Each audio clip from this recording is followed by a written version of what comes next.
Hey guys, how are you doing today? I am doing great. Just out doing some deliveries. I'm going to pick up some items from Best Buy for the Roadie app. So I will be delivering those items. I have Journey all set and ready to go. Um, I've just been riding around the last few days, just making sure everything was okay. I did get the radiator replaced, and that cost me a total of $800.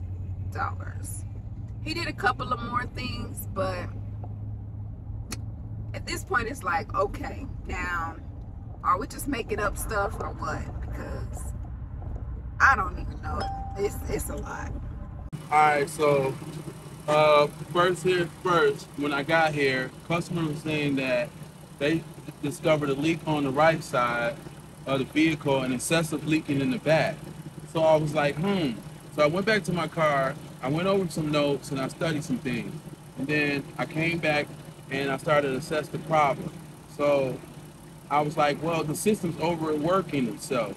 Car, at first, it wouldn't show me that it was leaking. We seen a little leak on this side. We let it get hot, and then I discovered it was spewing out. It was whizzing out of there.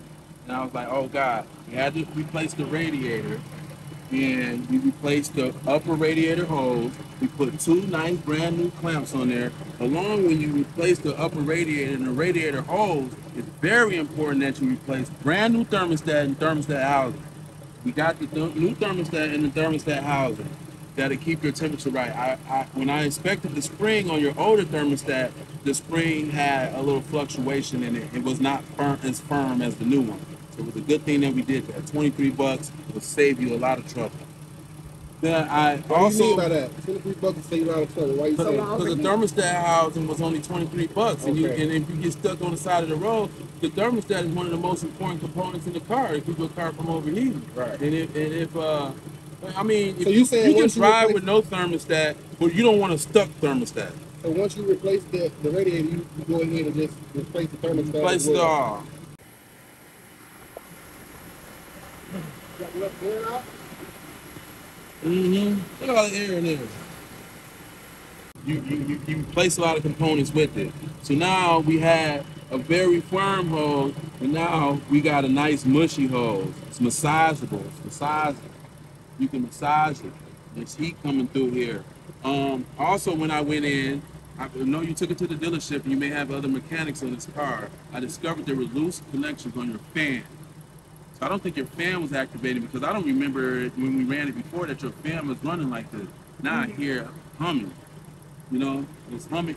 It stopped humming. You know, it's still humming. It turned off. It turned on its own. But Yeah, that it was the turned first on time I its heard own. It was the too. connection was loose. I reestablished the electrical connection with that, and I secured it tight Okay. for this long trip, for this nice long trip. Remember those brittle hoses that we had, those vacuum hoses? I went ahead, and as you see, no more cracks. No more cracks in there. No more brittle holes. No more cracks. Everything's nice and secure and tight to ensure a lovely ride. Okay. Then we also went ahead and I degreased most of the engine and cleaned up a lot of parts and electrical components around the engine. Along with that, we drained the system and we refilled the system with top. I didn't get you no cheap antifreeze. I got you not the most expensive, but I got you high quality antifreeze. The other stuff was green. This stuff you bought the green stuff. I bought some yellow, some like orange stuff. Color. So You I should know, get the orange. Yeah, the Okay. orange, the Dex Cool. Okay. Dex Cool to keep the new system going. So that's cool, and distilled water, because regular water, when you put it in your system, it creates corrosion and things like that inside your coils. Okay. Because it's a lot of, they put a lot of chemicals in regular water. They put distilled water. Okay. I was also telling your son that most people consider their car, they call it their baby. And real babies can't drink regular water. They can't drink regular water. Yeah. Real babies drink distilled water. Your vehicle is your baby. Put the still water in your baby. Okay. It's a baby as well. It's just like a baby. If I take one thing loose, it's not running. So we got all that together. Clean up everything. Check the connections. Make sure everything was right for this trip. Then also, okay, now with your AC system. Wow, we missed that part. I think you should get on the camera that dirty filter. And I was screaming. I said, ah! They said, what's wrong now? Oh, yeah. Dirty, filthy. Yeah. Cabin filter, cabin filter. Clogged. It was clogged. It couldn't breathe. So your coils were sweating. They were overworking themselves, and that was making it drip. Can we see now? Let's go over here and let's do a look. Look at that. How are you going to go across country like this? And you took it to the dealership, and they said that they did a 138-point inspection. But yes. They missed this. Yes, they missed it. Not on your paperwork. This is what the dealership look at that. That's disgusting. Like that should have been replaced. Now I'm ASC certified. Now let's go inspect the back. Remember you said I was leaking in the front, and I noticed excessive leaking in the back. Mm-hmm. Follow the drip. We got any drip? There was excessive leaking back here, guys. And I don't see any leaking back here. Nope.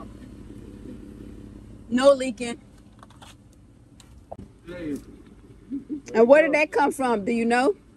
That came from because you had that clogged filter. That filter. You were putting more pressure on the AC system, so it wasn't able to extinguish the heat because it's hot air going in and it comes out cool. Mm-hmm. But if it's can't breathe, then it can't force as much hot air in there to cool the coils off fast enough for so it gets moist. Right. Because it can't cool it off fast enough. Right. So now you have excessive icing going on in there. Okay. That's what we do, man. Clean this up. I already had them on camera. Clean this up right here. Because I had my little dirty paws on it, and the little dust was coming up on there. So get that back, your panels back. I inspected your AC system in the rear. It does not have a rear cabin air filter because it takes air from inside the vehicle, and it already expects that the air inside the vehicle is fairly relatively clean. Okay.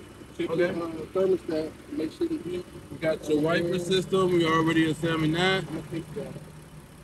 Look, your husband's gonna replace that. Check the heat, because you know you need heat more than anything. Make sure the thermostat is. Oh God, it's hot. Oh Lord, we need the air. Turn it off. Babe, now stop. So, I just been chilling and, being still because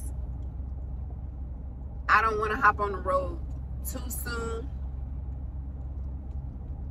But I just don't know at this point because I'm kind of afraid now to get on the road because of what could possibly happen. I never really thought about it like that. Because I've kind of been fearless in that sense. I'll just get on the road. But now that all this has been happening, it's kind of like made me think about, breaking down on the highway, being thousands of miles away from home. In a quarter mile, turn right on North Falkenberg Road. Limited with cash, just because every time that I build up, my travel fund, it gets depleted. And again, like I said, this was $800 that I was not expecting. I just got my travel fund back up after the last thing. But it's cool. Like, I'm out here grinding, trying to get money. So hopefully I'll have enough to do what I want to do. I'm going to do it on a budget. I just pray and hope that journey treats me good. I also thought about, like, does God have me or want me to be still, and what does he want me to do? What do I need to do, you know? And I've been praying about it, and I just don't know at this point. I don't want to go, and I shouldn't be, you know? I want it to be in his will. So that's just the thing, the dilemma I've been having. But it seems that everything is okay with Journey. I just don't really know. Like, I just don't know if I should get on the road or what. Other than that, I really haven't been doing much. I do have a little SUV tent that I am going to try to put on the back of Journey before I leave. I want to test that out, or at least know how to put it together. But I probably won't even be using it unless I'm like, you know, on the coast and maybe camping on the beach or something. But if I'm like, of course, in Crackle Barrel or something like that, I won't be using it.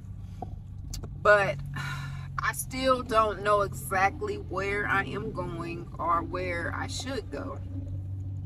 I'm just gonna ride and let God guide me. I've been, you know, mentally good. I've been coping and dealing with things better. And that's the main thing. My mind frame is a lot better. So, look at my hair. I still haven't gotten a cut, but my curls are popping today. I did wash it, and I used this curl cream, which seems to have worked. I really don't have much to talk about.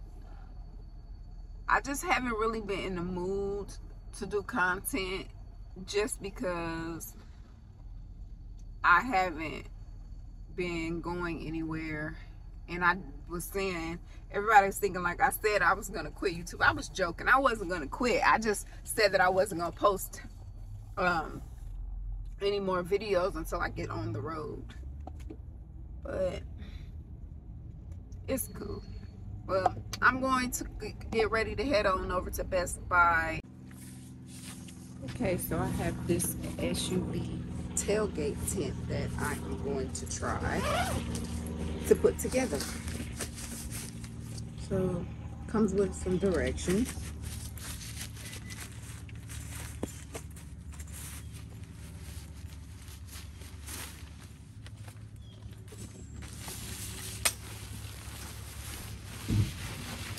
I don't know. I'm not tall enough, y'all.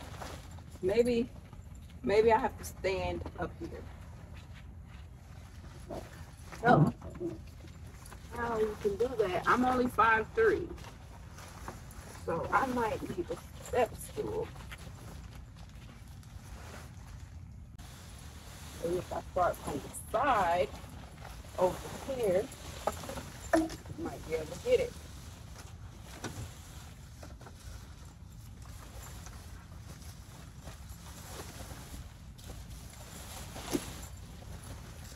So as you can see, I am 5'3" and a little too short. So I'm going to go get a chair. And today I'm going to go find a little step stool because it's not going to work for me. Okay, I'm back. Let's see how this will work.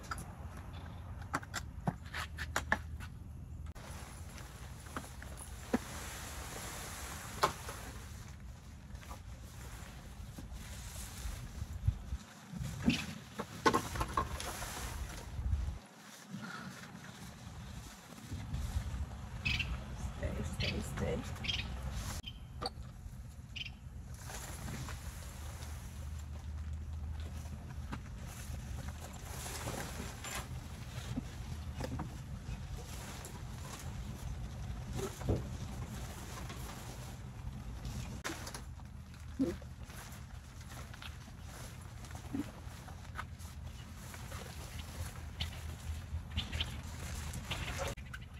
Have to read better instructions.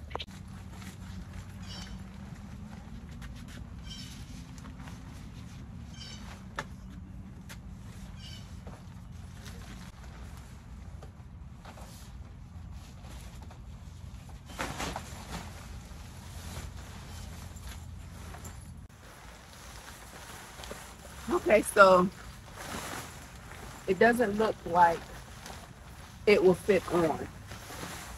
I read reviews and I saw that people that had SUVs were able to get this up. I'm sorry, vans were able to get it up. But it may just be because I'm short and I'm having a hard time putting it up there. So that's the problem that I often have with a lot of things that I need to put up, is being short. So I'm going to see if when my husband comes home, if he's able to attach it. If not, then that means that it just doesn't fit. But I am going to look on Amazon where I purchased this from and, you know, read the reviews again from the people that had minivans. So hopefully I'll be able to get this work, because it would be great. It's a tent, it has a screen, and it extends your space, and also has like a canopy. So that would be perfect if I can get it. Like I said, if not, then I'll return it and have to find an alternative. As you can see, Journey is all loaded up and ready to go. I have my pillows, I have my robe right here. I folded it up because there really was no place. All my cooking ware, tents, camping chairs, everything is under there. Butane stove, it's a lot of stuff. I already showed you guys in my van tour. Then I have my scooter behind here, my Reflectix window coverings, my yoga mat. Let's walk around. Check Journey out. My refrigerator right here.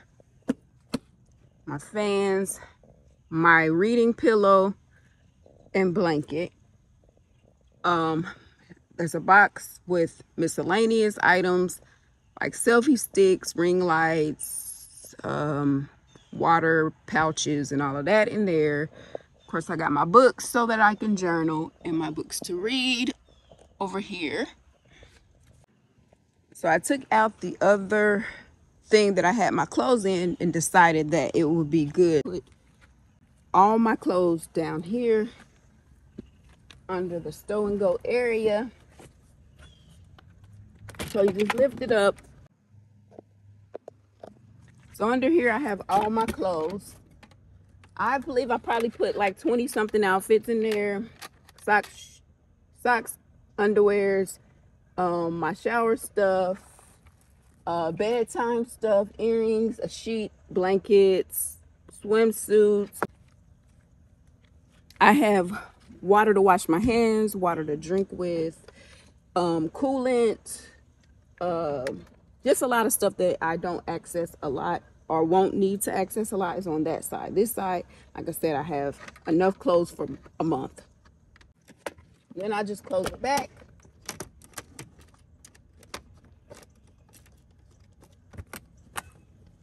Rug it away. All right. My reading pillow back and my blanket. And there you go. This is the front area. I still have to clean up a little bit, but I have my food, my plates, you know, foil, cutting board, utensils, my big water bottle, my urine container, wipes, broom, flashlight, all of that. So of course my son came home with his blasting music, but looks like I'm ready to go. Everything is in order. Maybe my son can help me put this tent up. We'll see.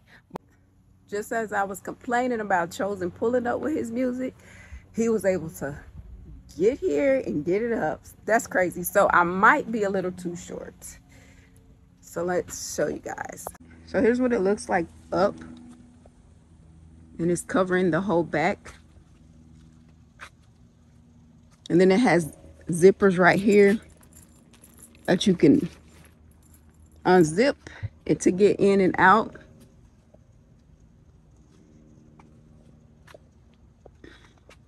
So it has the screening, and then you can, you know, have the windows on the sides, which I have to adjust a little more, but there you go.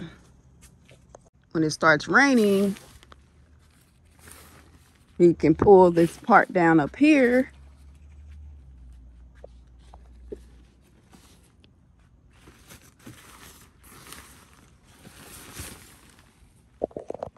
And like I said, when it's raining, I'm happy for a tent.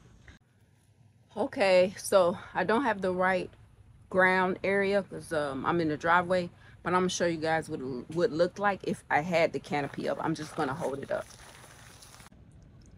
This is what it would look like if the canopy was up.